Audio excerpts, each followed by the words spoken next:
Davi era grato pelas coisas boas que Deus dava pra ele, mas ele também era grato pelos livramentos das coisas ruins que Deus dava pra ele. Porque tem muita gente que só se alegra quando tá tudo bom acontecendo, né?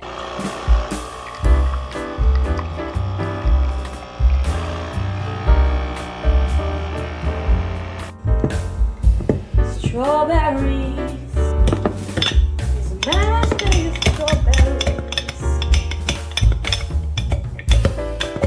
Passar bem, porque senão não vai subir no canudo.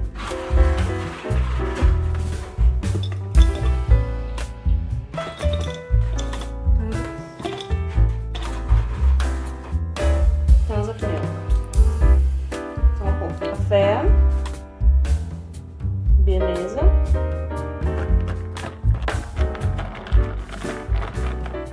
E meia da tarde, 4h20, eu tive que ligar a ring light porque o sol ele não está ao meu favor nesse último mês, entendeu? Not the best.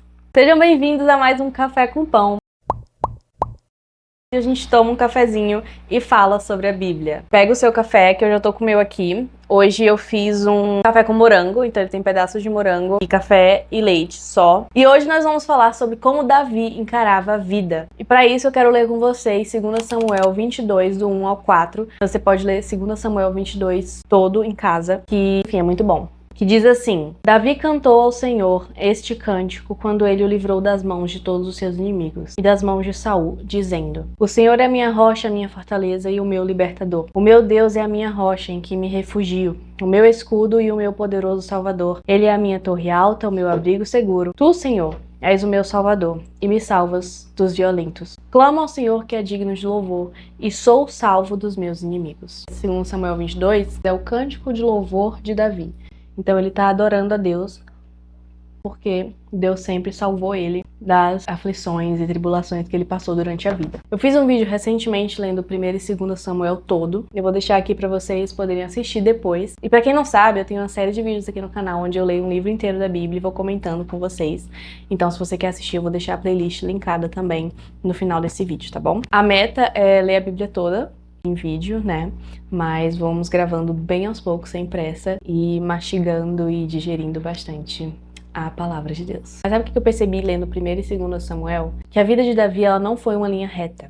Ela não foi uma coisa tranquila, né? Quando ele era mais novo, ele cuidava das ovelhas, ele teve que matar leões e ursos para poder defendê-las. Depois, ele teve que lutar contra um gigante que era super preparado para a guerra. Todo mundo tinha medo e não tinha a menor chance de ganhar, mas mesmo assim ele foi confiando em Deus e venceu. Ele teve que fugir de Saul, que queria matar ele também, sendo que ele não tinha feito nada de errado. Ele teve que fugir do próprio filho, que também estava armando contra ele. A vida de Davi, na verdade, ela foi uma vida cheia de decepções, de pessoas próximas a ele, como seu filho e Saul também, que no começo ele tinha uma certa confiança em Davi. Mas sabe o que eu consigo ver, apesar de todas as situações que Davi passava, apesar de tudo isso que ele viveu? Eu vejo que ele era grato, sabe?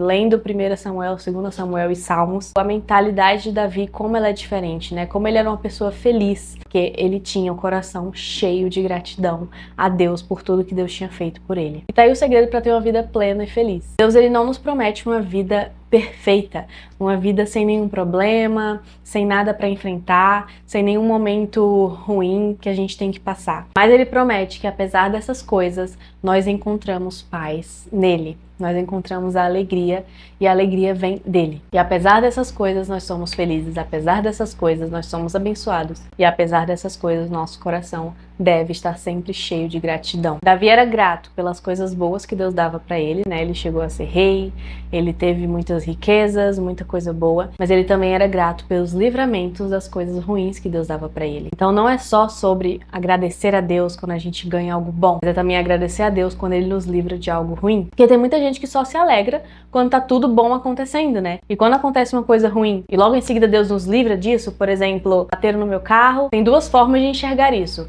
Você pode reclamar, tipo, ai, que coisa, bateram no meu carro, meu Deus, eu não fiz nada, por que isso aconteceu, sabe? Vou ter que agora mandar o carro pra oficina, vai demorar um tempão, vou ficar sem carro. Ou você pode olhar de outra forma e falar, nossa Deus, muito obrigada, porque bateram no meu carro, mas eu tenho um seguro que cobre. Tá todo mundo bem, ninguém sofreu, né? Ninguém se machucou, não aconteceu nada de ruim. Então, Davi, ele sempre olhava a vida, né? Ele sempre olhava as situações que ele passava nessa segunda perspectiva. Não era alienado às coisas que aconteciam, se sentia mal pelas coisas ruins que estavam acontecendo, mas ele escolhia olhar para o livramento, ele escolhia olhar para o que ele podia tirar de bom daquela situação. Eu queria te contar sobre um breve testemunho quando eu mudei de cidade, sobre o processo que eu tive com Deus durante mais ou menos 1 ano e meio. Mas antes disso, eu queria te lembrar que se você tá gostando desse vídeo, deixa o seu like, se inscreve no canal se você ainda não é inscrito, que aqui tem vídeo novo toda terça e sexta às 19 horas. E você deixando o seu like, se inscrevendo no canal e assistindo o vídeo até o final, são formas que você pode ajudar a apoiar o canal. No ano passado e uma parte desse ano, no começo, mais pro começo do ano, eu estava vivendo em um sentimento, eu estava tendo um sentimento de ingratidão terrível. E o mais perigoso desse sentimento que eu estava tendo, né, disso que eu estava sentindo, era que eu não reconhecia.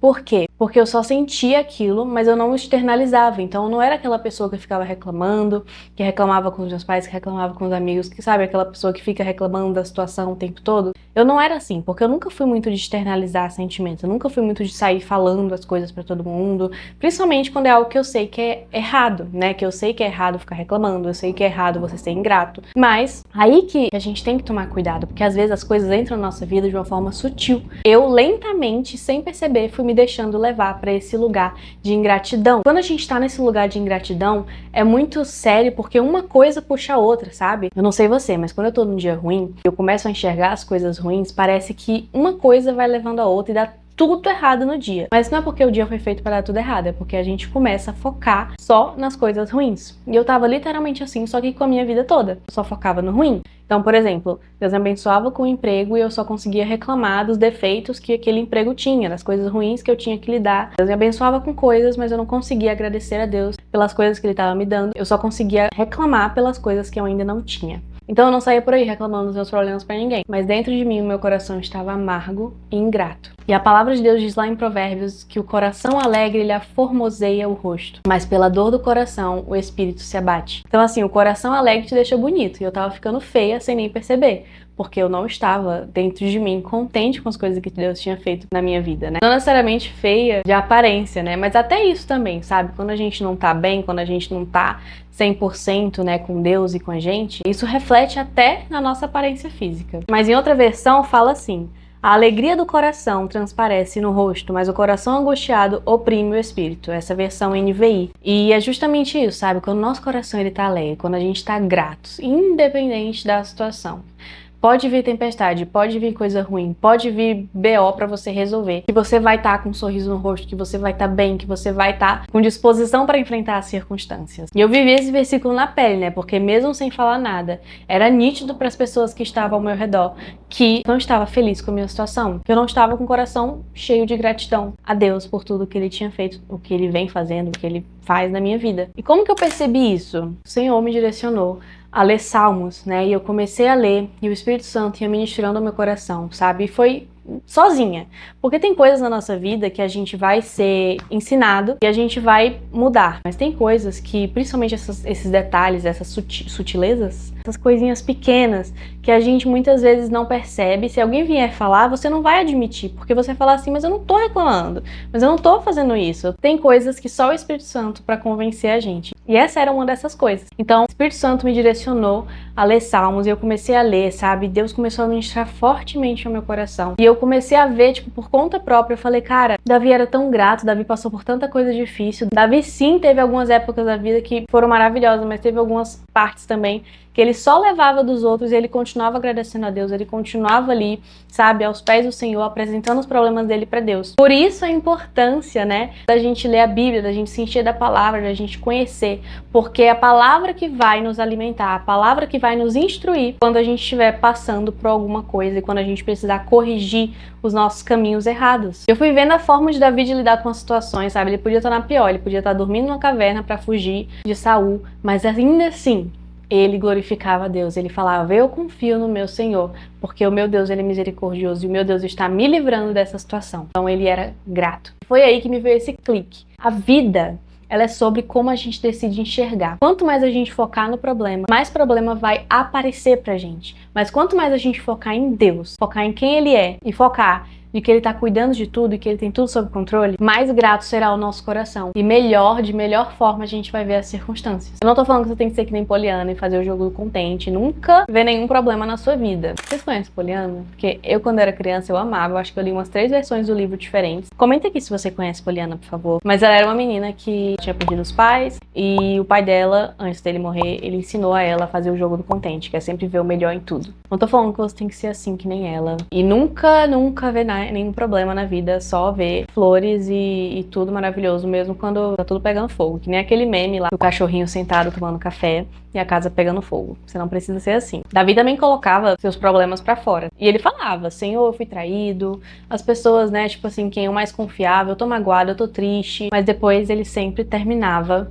com 2 coisas, declarando as verdades sobre quem Deus era na vida dele e para a vida dele. Então ele falava, Deus, mas eu confio em ti, porque o Senhor me salvou e o Senhor vai me salvar de novo. E o meu coração já se alegra pela vitória que o Senhor me dará. Ele sempre terminava reconhecendo e relembrando para ele mesmo, falando, né, tem até aquele que é bem famoso, que ele fala, por que está abatida a minha alma? Por que se perturba dentro de mim? Então ele fala com a própria alma, ele fala assim, olha, meu corpo, minha mente está abatido, mas não fica assim. Espere em Deus, confie em Deus, pois ainda o louvarei, né? Pois ainda verei ele fazendo grandes coisas na minha vida. Então é essa mudança de pensamento que eu quero que você tenha hoje, sabe? Não é ser falso, eu sempre falo isso para as pessoas. Deus, ele não quer filhos falsos que guardam os problemas mais fundo do coração deles. Eles escondem tanto das pessoas que nem eles mesmos conseguem perceber a situação, né? Esses problemas que eu falo é os problemas mesmo da alma, né? Tipo, os nossos sentimentos mesmo. Sabe? Essas pessoas que guardam tudo e que falam que, tipo, não, tá bem, eu tô bem, e ficam em negação. Deus, ele não quer pessoas assim, mas ele quer filhos que entendem a sua dependência completa de Deus. Filhos que entendem que têm intimidade suficiente para desabafar com Deus, para contar os problemas para Deus. Mas filhos que também sabem que Deus, ele é um Deus que é Pai. Ele é um Deus que é Deus provedor e que vai no tempo certo agir. Filhos que choram com Deus aos pés do Senhor, mas que depois de chorar, eles também sabem entregar e descansar. E descansar nessa certeza de que Deus está fazendo o melhor, de que Deus está preparando o melhor para a sua vida. E é isso, gente. Acabou o café. Essa foi uma reflexão que eu tive enquanto eu estava lendo os livros, né, de 1º e 2 Samuel e Salmos também. Que nós possamos aprender a entregar, confiar, descansar em Deus e encher o nosso coração de alegria. Eu espero que esse vídeo possa ter abençoado você que está assistindo de alguma forma. Que o Senhor te abençoe poderosamente. Até o próximo vídeo. Um beijo. Tchau.